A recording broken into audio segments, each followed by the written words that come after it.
Ok, donc là on se retrouve pour la suite de notre tutoriel. Donc là on tend vers la fin et l'objectif de cette vidéo-là est d'enregistrer nos données dans un fichier CSV.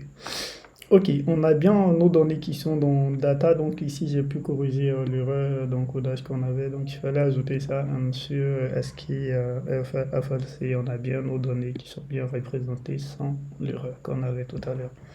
Donc c'est pas la fichier qui nous intéresse, mais l'enregistrer dans un fichier CSV.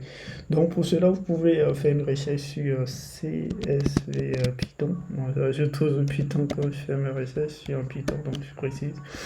Et on a la documentation des CSV. Donc nous, on se rappelle bien qu'on a un dictionnaire, une liste de dictionnaires qu'on veut copier dans un fichier CSV. Donc pour cela, voilà, on a déjà le writer qui nous montre comment ajouter des éléments, mais nous, c'est le dict. Voilà, on a le dict reader pour lire un dictionnaire. Voilà. Et nous, ce qu'on veut, c'est le dict writer, ça, csv.dict writer. Donc, c'est ça qui nous intéresse. Donc, ce bout de code-là va beaucoup nous intéresser. Donc, nous, on a ça.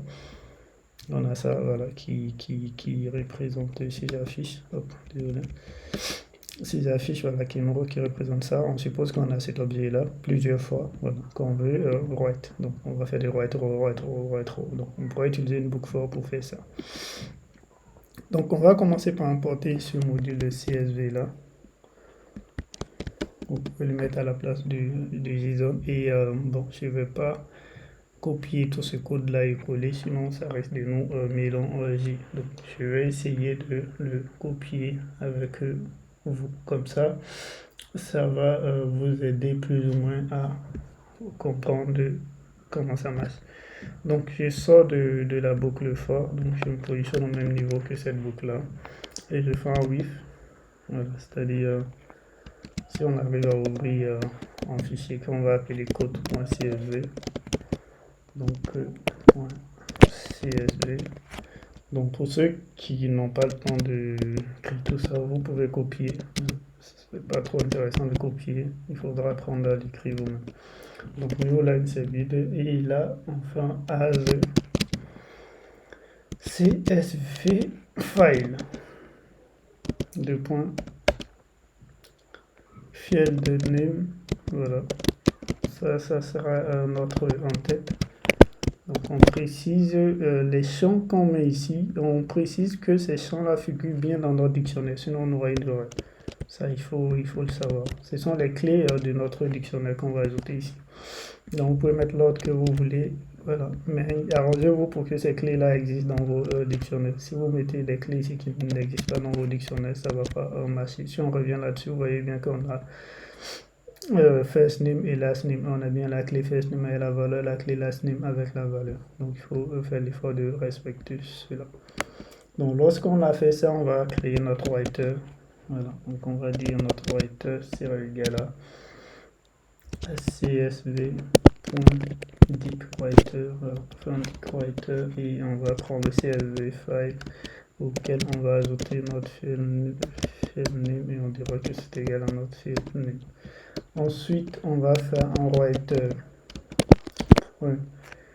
Write header, on va positionner le header, voilà, qui est une fonction, et on va commencer à ajouter les rows. Donc ici, on a deux. On a CSV, write row, où on ajoute les rows simplement, et on a le CSV write row qui nous permet de créer plusieurs. Merde, je le retrouve. Voilà ça. Le write row écrit tous les éléments du row itéré d'objet row comme décrit précédemment vers le fichier associé au transcripteur, blablabla.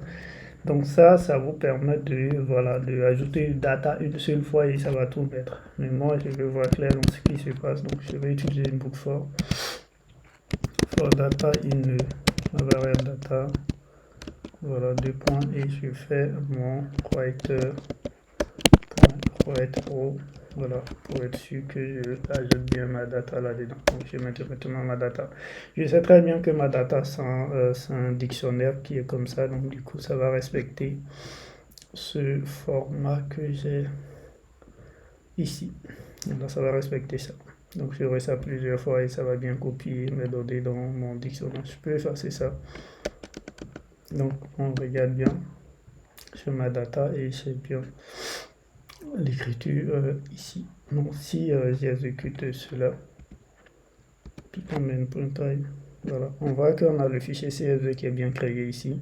Si j'ouvre le fichier CSV, j'ai bien texte, auteur et tag. Donc, pour ceux qui veulent avoir ces éléments-là, vous voyez que chaque clé a sa couleur. Le texte, il est en blanc. On a bien les textes en blanc. Ensuite, l'auteur en bleu. On a bien les auteurs qui sont en bleu. Et le tag qui est en jaune poussin. On a bien ça en jaune poussin. Donc, vous pouvez installer le Rainbow CSV. Vous avez d'autres extensions que vous pouvez installer pour bien visualiser vos données CSV dans votre éditeur VS Code. Donc là, j'ai bien mes données dans mon fichier CSV. Je peux l'ouvrir avec un fichier Excel et tout ce que je veux. On voit que l'encodage a bien marché. On n'a pas de d'encodage à ce niveau-là. Ok, super. Là, on est tout bon. On est tout bon. On peut décider de s'arrêter là pour cette vidéo-là. Et dans la prochaine vidéo, ceux qui sont un peu curieux, vous pouvez continuer avec moi. On verra comment récupérer la page suivante, c'est-à-dire comment récupérer les données qui sont sur les autres pages jusqu'à la fin. Voilà. En faisant next, next, pour voir les autres données. Là, on a récupéré que sur la page principale. Donc, on se donne rendez-vous dans la prochaine vidéo pour voir comment ça fonctionne à ce niveau-là. À très bientôt.